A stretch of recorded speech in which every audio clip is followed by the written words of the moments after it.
A little over a month ago, I made some whiskey in the T500. Today, it's time to taste it and see if we did good.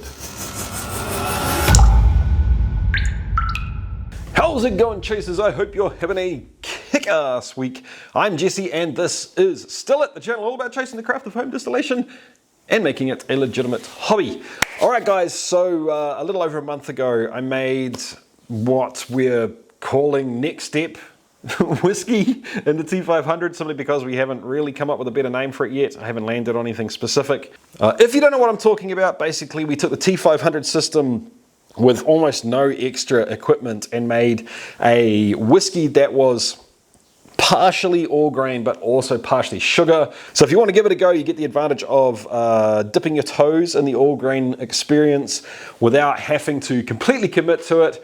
Even if you completely screw up everything with the all grain, then you still get the flavor of the grain along with the sugar that was added to the recipe. The sugar was inverted to try and help with the sugary side effects, basically, and we use specialty malts to bump up the flavor to account for the fact that we're going to be adding sugar into, which basically dilutes the flavor down. It really is quite an easy recipe to sort of take the next step with, and if you've got a T500, you don't need any equipment. So check the video out up here. But what is the point in all of that if the stuff doesn't taste good?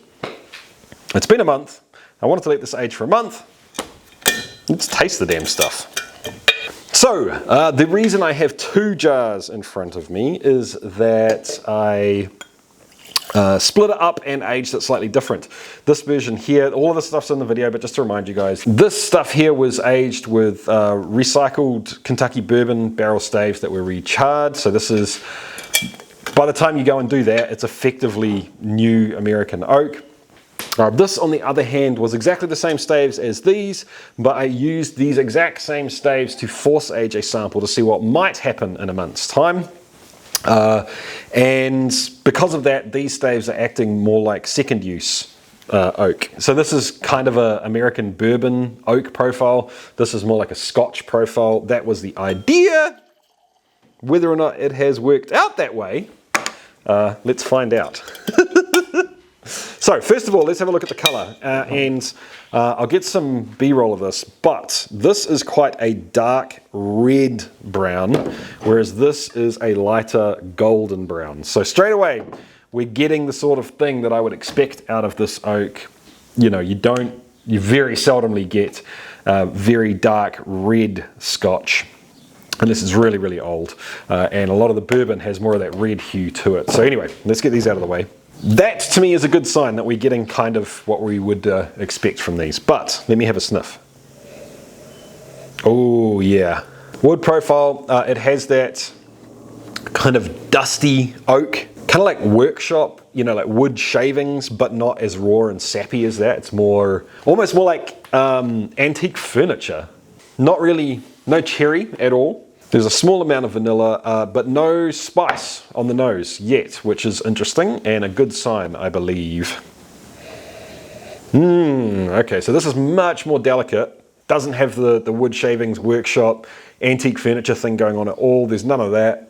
What I'm not getting, which is great, is any weird, that kind of thin, piercing, sugar bowl effects. Once again, we talked about that in the other video.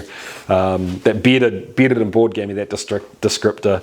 I'm not getting the effects of what I normally get with a sugar head, especially in something trying to impersonate a whiskey. Actually, UJSSM. Hold on. There we go. So UJSSM. This is getting really old now.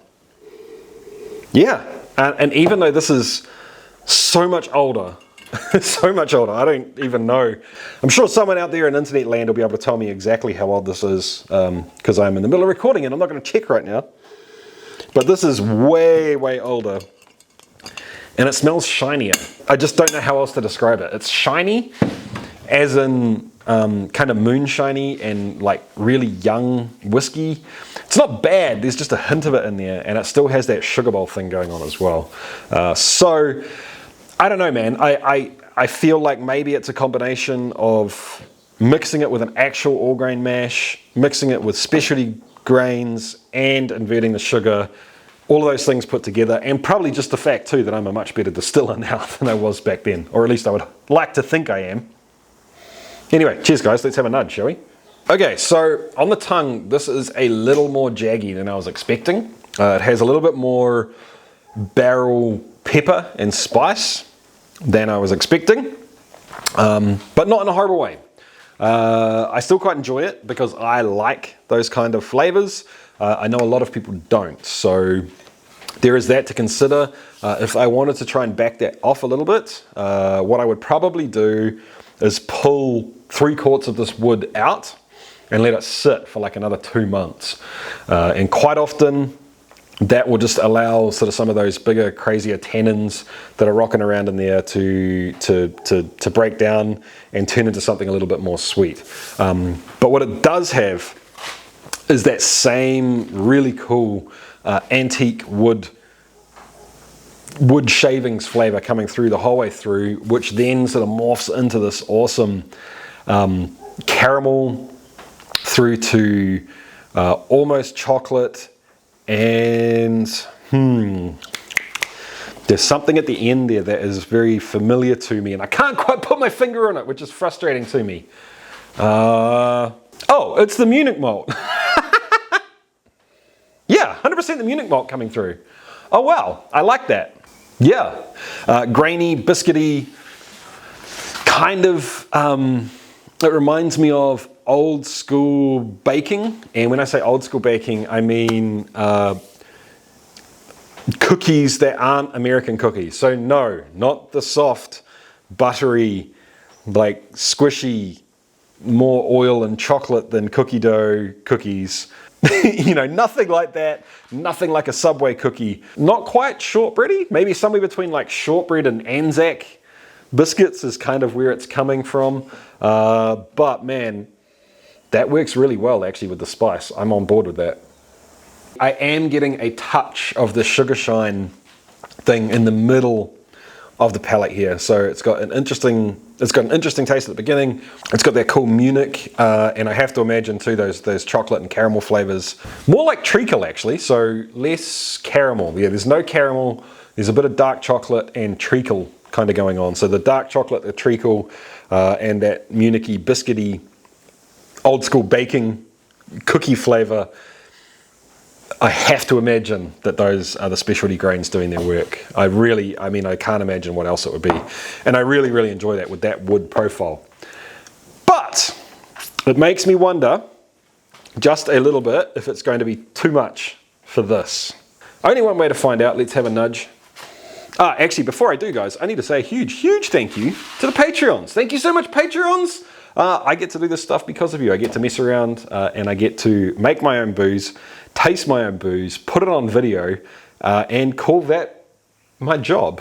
So thank you, Patreons. I thoroughly, thoroughly appreciate it. Cheers, guys. Okay, so the wood profile is totally different. So much more like a Scotch. Soft, round, sweet wood. The whole thing presents more like a chocolate croissant, actually. So it's almost got that light sort of glazed, sugary thing going on. But then it kind of pushes through that and starts heading into the same specialty malt characters that we're getting from this one. We still have the chocolate and the treacle. We still have the Munich going on. But instead of having that big, bold wood overtone, we've got this sort of subtle, sweet and delicate thing going on. So it's pretty much exactly what we expected from the wood. You know, full on new American oak versus much more delicate, sort of Scotchy type wood notes. I have to say, I like the wood note from this. That's quite fun. But what it is failing to do is cover up the sugary, shiny thing quite as much. So if we imagine that like a new UJ SSM is a 10, this is like a 3. This is this is a 2, and this is a 1.5. If I got much less than this, I wouldn't be able to probably detect that sugar shiny thing at all. I wouldn't be able to tell you it was a sugar shine or you know, was bumped up with sugar. I think what I'm going to do, guys, is, what am I going to do? I think what I'm going to do is I'm going to pull a bit of the wood out of both and let it sit for another month. That's the plan. And I think what I might do is proof it back down to about 50% to try and stop so much of the tannin and the spice and the pepper coming through as well, and try and keep these a little bit more on the pretty side rather than the you know, big bold crazy side. It'll be a 2-month whiskey, not a 1-month whiskey. We'll remove half the wood in this and 3/4 of the wood in this. If you guys want me to check in and tell you what this is like in a month's time, I'm more than happy to do so. In any case, guys, if you like this video, give it a thumbs up. I know it's just a quick midweek video to get you caught up on some of the stuff that's happening, but yeah, let me know if you like it with the thumbs up, thumbs down thing down below. If you're not subscribed yet and you like these videos, guys, please hit the subscribe button down below. And I'll catch you next time, guys. Keep on chasing the craft. See ya.